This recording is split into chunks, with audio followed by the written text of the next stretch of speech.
Hey, ladies and gentlemen, this is Carmine Sabia for Explain America, and Joe Biden just got devastating news as we approach the 2024 presidential election, and it might be the end for him. It might really be curtains for him. Before we get started, please make sure you like, comment, share, and subscribe. Particularly liking and sharing really help us out, but all those little things really help us out, and they help our channel continue to grow.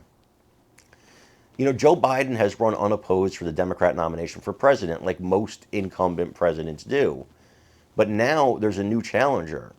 And he already has Robert F. Kennedy, Marianne Williamson, he's got Cornel West. These are all vote draggers, I believe, from him. But this next one, representative, a current Democrat representative, Dean Phillips, who just announced his campaign for the presidency and for the Democrat nomination, this could be really dangerous for Biden. And I'll tell you why. After you see this clip of Phillips trying to say he's not running against Biden and then getting called out because he is running against Biden. Let's take a look. As some of President Biden's supporters have pointed out, you have voted with President Biden nearly 100% of the time while you were in Congress. So I guess the question is, do you have any major policy critiques about the Biden administration? Well, Kristen, I admire the president. I voted for those policies because they're good ones, and they will be making a difference over time. I'm not running against Joe Biden. I'm not running against President Biden. I'm running for the future. Yes, we have some policy differences, but I'm a proud Democrat. And what I'm hearing every single day, and I know all of my colleagues are as well, both Democrats and Republicans, is that the cost of living in America is terrifying for people right now. It's too high. Things that were affordable are no longer. Mortgage rates are going up. Fuel is too expensive. Food is too expensive. People can't afford childcare. And we're spending almost $1 trillion a year defending the very people who can barely make ends meet. 60% of Americans are living paycheck to paycheck. About 40% cannot even afford a $400 emergency repair. And I'm afraid we have people protecting their positions of power instead of protecting the American people who are desperate for someone to listen to them. And if I can make that change, if I can be that ear and then that voice and then that president, that's how this system is supposed to work. And I might also say those who might fear choice or who fear freedom, I don't think are on the side of democracy, and that is very troubling in a time like this. Congressman, respectfully, you are literally running against President Biden. So can you tell voters what is your major point of difference with President Biden?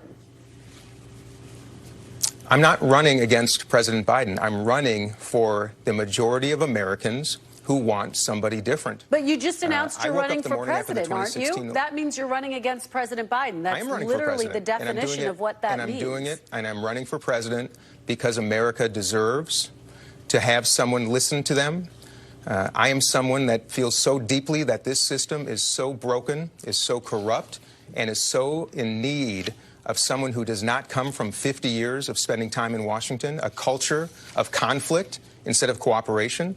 I know what America wants. I'm part of the exhausted majority. I know tens of millions of people are as well. And I also want to make it clear, because I admire Joe Biden, I also am a proud Democrat.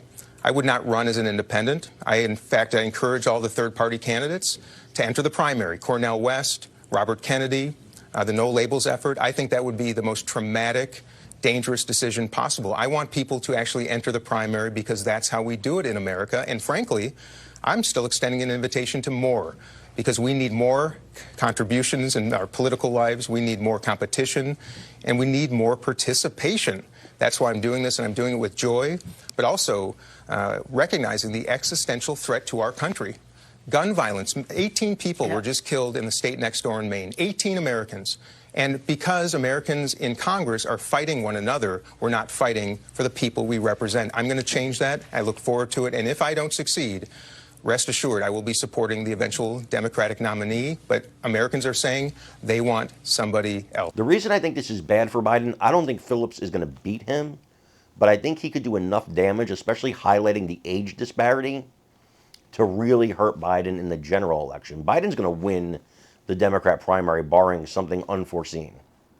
But it's the highlighting of this young guy versus old man River.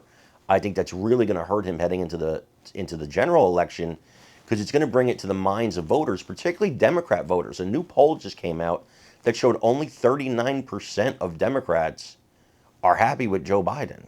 Like, that's a horrible number. And the numbers were similar in another poll in swing states where only 39% felt that he was handling the economy okay. So it's been devastating for him among Democrat voters. And now having a Democrat challenger, I don't see how that benefits him in any way. I want to know what you guys think in the comments, so please let me know. Also, please remember to like, share, and subscribe because it really helps us out. I'm Carmine Sabia. This is Explain America. We love you guys. God bless you. Take care, everybody.